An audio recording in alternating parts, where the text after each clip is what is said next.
Hello family, welcome back to the channel. It's your boy E from Retire in Rome. Guys, I'd like to welcome you to my channel. And this is my retirement channel. Even though I've not yet retired, I'm on my way there. So as I plan out my retirement and get into retirement and doing all my traveling, I like to share that with you guys. And so you guys can be part of this family as we build this community together. Now, for those of you who don't know me, my name is Edwin Ford, right? I am 51 years old, soon to be 52. I currently live in Atlanta, Georgia. I live in Colombia, Cartagena, Colombia, Villavicencio, Colombia, and I also live in Puerto Plata. And I know you guys can say, man, how do you live in all these different places? Well, I spend a lot of times in these places, right? More than I actually spend in Atlanta, Georgia. Especially in the last year or so, I've been spending more time in Colombia. But I spend anywhere from a month to 2 months a year in the Dominican Republic. Now, guys, so what I want to talk about today is retiring and what is enough to retire. Now, initially, when I started planning my retirement, I was 46 years old when I decided, you know what, I need to get out of the United States. And after doing all my traveling and stuff, right, I was like, all these places I've been to, right, now I'm not just talking about going to have fun, I'm talking about going to live there. What I realized is I could live in these places with about $2,000 a month, easily with no stress. And that's including light, water, gas, food, entertainment, and even be able to travel back and forward to the United States or wherever else I wanted to travel, giving time, right? And at that time, I decided I needed $24,000 in income every month. Now, at that time, I didn't have any money saved up. I probably had like a 401k in a job or something like that. And I didn't know what to do. And I stumbled onto dividend investing. And from that point of time, I was like, you know what? I don't know how long it's going to take me to get to that price, to get to that money-wise, that $2,000 a month, which was about $24,000 a year. Because a lot of these places you travel to, right, you talk to people, they'll be like, and you find out how much money to make. Some people are making $200 a month, $150 a month, $500 a month. That's people doing really good. And you're like, how in the world do these people make it with so little money, right? And you realize, like, man, I'm talking about living with $2,000 a month. That would give me the same or similar luxury that I'm used to in the U.S. That's me having a car, having AC in my apartment 24/7. If I buy or rent, that depends, right? And in the DR, I could get a nice apartment for about $500 to $600 a month. In Colombia, I can get a nice apartment, depends. In Villavicencio, I can get a nice apartment for about $300, $350 a month. Now in Cartagena, Colombia, depending on where I'm going to stay, I can get one from maybe $350 up until like $1,000, $1,500 a month, right? It just depends where you want to stay and, you know, what amenities you need and all that stuff. Now, in these places, it's very hot, so air condition is very important. So, guys, do you guys think $24,000 a month is enough to live in Dominican Republic or Colombia? Now, I say retired. You don't have to be retired. You can be a passport bro, a dividend nomad, or whatever, right? And once you find that number that will allow you to stay in whatever place you need to stay, then you gravy. The next step would be to say, okay, well, now I got to go get the documentation. I need to be able to travel, look up ticket prices. But do you think, guys, right, $24,000 a month, a year, sorry, $24,000 a year is enough to live abroad, right? If you have that money coming in, passive income, it could be from a retirement if you already retired, or it can be from an online store that you have, or it could be a YouTuber. Do you guys think that's enough? I personally think it's more than enough for me to live abroad. But I mean, there's certain things that are required. Main thing is air conditioning, to be comfortable, to be able to rest. And then internet, right? Having good internet, because I work remotely. Now I make a lot of YouTube videos, so I need something that I can be able to upload videos, because when I was at my friend's apartment in the Dominican Republic, it took me like 8 hours sometimes to upload one video. And that was so frustrating. And at some point I told her, I said, look, man, we need to pay more money to upgrade the internet. She's like, yeah, well, if you're going to pay to upgrade the internet, that's fine. Of course, that will be my expense, because I'm upgrading the internet compared to what she already got, which is already basic for her, even though I'm paying for it anyway, right? But it's just one of those things you have to deal with. So guys, a lot of things you need to do when it comes to moving abroad, to where you want to live, the area, your safety. If you need to be in a place that's walkable, if you're not going to have a car. I mean, there's a lot of things to consider, right? But for me, like I said, I love to drive. So no matter where I go, I drive in the DR, I drive in Colombia. The only country I believe that I've been to that I didn't drive, well, it's two countries that I went to that I didn't drive. One was Ghana, right? Because I had a driver that would drive me around, so I didn't get to drive. And he was a pretty good driver. The second place was Tanzania, because I took Uber most of the time, or with my friends that was taking me around when we were going places, so I didn't get to drive. Those are the only two countries that I've been to that I haven't gotten to be on the steering wheel to drive. In Tanzania, I was a little nervous because the steering wheel was on the right-hand side, right? Like almost like the British thing on the right-hand side. And we used to driving on the left-hand side instead of driving on the right-hand side. And the cars are, passing you on the opposite side, right? So instead of the car passing me on my left, the cars are passing me on my right. And mentally, I couldn't get around to that. So at one point I was like, yeah, I'm gonna drive. And I thought about it, you know what? Maybe I shouldn't, because I want to forget and then get on the road, driving on the wrong side of the road, and run into somebody. So that's the only thing that kept me from driving when I was in Tanzania. Other than that, I think I would have drove just fine. Now I put this on, it looked cool, but I can't see nothing, right? Because this is like my reading glasses, and I put it on. I just picked it up. I was like, maybe I can see the stuff to my right hand side, but it is not good at all. That's for to see close, not to see stuff far. I just messed up. I just messed up my whole eyesight putting that on like an idiot. But guys, so when I travel, I like to be comfortable, right? I like to be comfortable. I like to be close. I like to be in a place where I feel close to home. Now, I'm not a guy who would just get out and go walking. Like I see a lot of my friends that would go, that would just be walking out in the middle of nowhere. Especially if my Spanish is not that good. So as soon as somebody speaks something to me and I respond, they're gonna know that the guy, he's not from here. So I'd rather just jump in the car, drive to a store, get what I need, and then come back. And other than just doing that, it's like, what am I gonna do?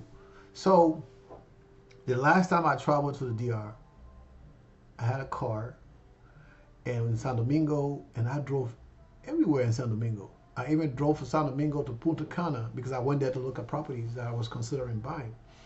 And I ended up losing some money on the deal because at some point, when all the stuff was going on with the Haitians and stuff like that, I was like, you know what? And I ended up taking that money and investing it into the market. So now, guys, I know we're talking about $24,000 a year. But my portfolio that I built up, right, in the past 4 years, almost 5 years, is generating more than I can use to live outside the U.S. Right?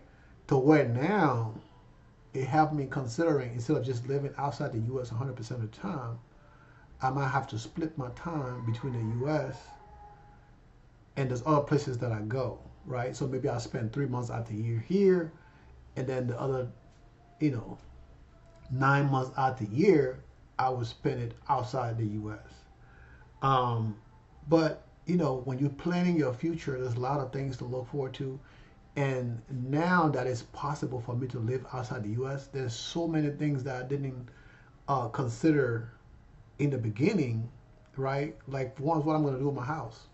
I talk about all the time, well, I'm going to sell it, I'm going to rent it out. But now that the time is here, emotionally, I've been living in this house almost 10 years. Emotionally, I'm attached to this property. And it's kind of hard for me to say, you know what, I'm going to just sell it and walk away, right? Even I'm at the point where I'm like, you know what, I'm going to have somebody stay in my house and just pay the minimum amount and take care of the house. And I'll pay the rest of the mortgage, and then they can just pay with a light, water, gas, and pay for, $700-800 a month. And they'll be here. They'll have the whole house to themselves, except when I'm here. That way somebody in the property taking care of it, and I won't have to be worried about, sending my kids to the house, or my nephew or my friend to come and check on the house. So it's some of those things that I've been, contemplating and figure out how to do. But as far as actually living abroad, there's so many resources out there to help and make things easier. I think the hardest thing is deciding right now for me what I'm going to do with my property here, this property, because I don't really want to rent it out because it's such a big mortgage.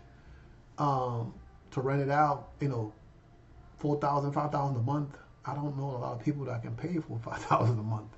Now, the people out there that can do that, but with everything going on right now, I just feel comfortable knowing that, I can come as I please, go as I please, and I can pay my mortgage without stressing out. For now, there might come a point where I'll be like, you know what, enough is enough. Let's get to the next level.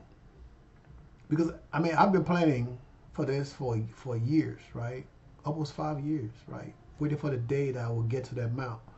Even though there was a lot of other things in the way that make me feel that it wasn't impossible. But for the money part of it, that's a bit taken care of, right? Because I was very intentional about my future, about my finances, and I made sure I took care of it the best way I knew how, and that was through dividend investing. And then on my other channel, right, the Dividend Passport Bro, I talk about this all the time, right? Let me bring this over so you guys can see. This is my other channel, right? The Dividend Passport Bro. So this is me, looking all handsome and stuff. Now this channel is completely about investing in dividend. I make videos on here 7 days a week about investing in dividend. So if you need to get your money right, if you need to get your money right, you need to be watching this channel. There's a lot of different resources and things out there, but if you want to get your money right, remember, Dividend Passport Bro is the way. All of the money that I've made, all the things I've done in the last 4 years, almost 5 years, I made them, and I'll be living off of those funds from my dividends. And if you want to learn how to do that, check out the other channel, right? On this channel here, I'll be talking briefly about my investment stuff, but mostly about my plan to retire and what I'm going to be doing when I retire, right? And when I say retire, I might still be working because right now I'm getting a lot of consulting gig. When I say consulting gig, people need help with their portfolios and setting them up. And this year, I'm not charging this free. But starting next year, I want to start charging people. Um, I haven't really come up with the price yet, but right now, this is how I'm coming up with the price, right? And I know people will be like, "Man, you crazy." So right now, right, daily, every day. No, let me see. Hold on, I'm in the wrong place. Go back. So right now, on a daily basis, right, doing nothing, I'm making $1,000 a day. That's 24 hours a day, right? And in that 24 hours a day, I am making $44.24 an hour. This is from my dividend, right? So this is passive. I spend maybe 30 minutes a day, right? I spend more time than that, but on average, between the time I'm checking my portfolio in the morning, when I check it in the evening, when I check it before I make my videos, I'm spending about 30 minutes a day, right? And over the years, that's how much time I'm spending. 30 minutes a day, making over $1,000 a day. Now, it took time to get to that, right? To get to that amount. And right now, my portfolio probably have about 500,000 plus in there. And that's why the reason I was saying, is 500,000 enough? 500,000 is, I think 500,000 is more than enough. When I started, I just wanted to get to 24,000 a year. That was my goal. And of course, it just got better and better.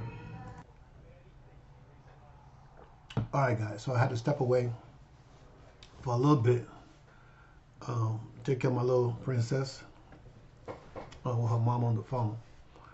But it is difficult sometimes to make these videos because I have to stop and come back and stop and come back, and you lose your train of thought. Because I'm not a guy who makes videos and write things down. Everything that I talk about is stuff that's going on, stuff that I see, and being able to share that with you guys. And sometimes it's just much easier for me to just talk about it when it's fresh in my mind, because I have multiple channels and I don't write nothing down for none of my channels, right? I mean, for my financial channel, it's easier because I just talk about what's going on in the market. But this is more personal. And, you know, even though I'm sharing information, but also this channel is to help other people who want to retire early, who want to live abroad. Because we have this misconception living in the U.S., right, that, you know, we are the only one who's doing better than everybody else. But there's millionaires everywhere in the world, right? And you'd be surprised sometimes when you travel overseas and you see some of these people driving the G-Wagons and Mercedes-Benz and stuff. You'd be like, oh, wow, really? I thought we were the only one that have money. But it's crazy that sometimes you go and you see on YouTube or on the internet where we have some idiots that would travel from here and they will go overseas and they're throwing money in the air and trying to get attention. That stuff can get you deleted, especially in these countries where these people work hard for the money and they're not, you know, what you make in an hour, they make it in a day, in some cases in a month, depending on your income, right? So you can't go out there and tempt people and don't expect them to react to, you know, the temptation, right, guys? So I know I've talked about a lot of different things tonight, you know, and like I said, this channel is just about me sharing, you know, what I plan to do as I retired, how I'm planning to get this to happen. Now, as you know, as things materialize, I'll be able to give more detail. But for now, I'm just here to motivate you guys. You know, like I said, I started this when I was 46. I started investing when I had zero, nothing. The last money I had, I spent it. I pulled it out of my 401k, right? When my mother passed away, and I took that money, which was about today's 9 years ago now since she passed away, and I took that money and traveled to Africa to bury her, and with my daughter, the youngest one at the time, to go bury her grandma. And so I didn't have anything, right? And it took some time to be able to, you know, mentally put myself back together and know that, hey, life, there's still more life, right? And and I know I talk about 500K, right? So right now in my portfolio, and when I talk about portfolio, I'm not talking about my retirement portfolio, right? Because my Roth, I can't touch it. 401K from work, I can't touch it, right? But I'm talking about money that I invested myself. Well, even though the Roth and 401K is money I invested too. But I'm talking about I invested in a taxable account to be able to do these things, right? And right now, that account, as of today, is over $500,000. Now, I don't just have one account. I have multiple accounts because I have them for different things. One for housing, one for automobile. Then I have a new account that I just set up 3 or 4 months ago for my daughter's college tuition, which is I've already met the goal in that portfolio. But now just to get more money into that portfolio, because once she graduates and I pay her tuition off, all that money's come back to me, and I can put some into her sister account, the baby, to get them going. But guys, you have to have a plan, right? And I watch a lot of YouTubes, and I listen to people complaining about money, and I was like that, right? Putting the blame on somebody else because we want a handout or things is not going the way it's going. But you have to recreate yourself, right? And if you don't, then that quote come into place. Is that what you're not changing, you are choosing. Because if you can't make changes on something, then you have to choose that, whatever option you have, because you can't change it. So, and that's my new favorite quote, right? If you're not changing it, then you are choosing it. So if something is messed up in your life, in this case, you're sick of America is too expensive, then what you gonna do? You're gonna choose to stay in the U.S., or you can make a change, right? You can make a change for yourself, and whatever change you make, believe me, it's gonna better you and your family. It's gonna better you and your family, right? Because now I am building generational worth. I can't even talk straight. As I'm about to retire, right? And I can retire today and be done. But my job allows me to work from anywhere in the world. So technically, it keeps me occupied, keeps me busy. YouTube don't keep me busy enough because I don't make videos every day like this channel. I don't make videos every day. I make videos every other day or once a week. It just depends what's going on. But on my other channel, I make videos every day. But like I said, those videos are easy to make because I'm making videos based on what is going on with my portfolio, right? I'm talking based on what's going on with my portfolio. So I already have talking points, right? I don't have to be creative like this video when I'm talking about different things, trying to piece them all together to make it make sense, to help people out, right? So it's more difficult to do this, right? So I can't do this every day. If I wasn't working, if I didn't have a job, right? If I retire 100% retire, yes, I could do this because I can take time, put research information and talk about stuff, make 10, 15 minutes videos to talk about different things that will help people. Now, even though I've talked a lot so far, but there's a lot of information in this video that's going to help people, right? And I mean, it's up to you. You can sit there and complain like, oh, I want to retire, but I don't have enough money. I mean, you go Mexico. You can go anywhere. But you need to have a plan to generate that passive income, because without passive income, then you're just slave to your job. You're just a slave to your job, basically, right? You're depending on somebody else for your future. because they can let you go anytime. You know, they can cut your pay at any time. Anything can happen. Now, don't get me wrong. Anything can happen to the market, and then a lot of people will go poor. But it's not because I didn't try, right?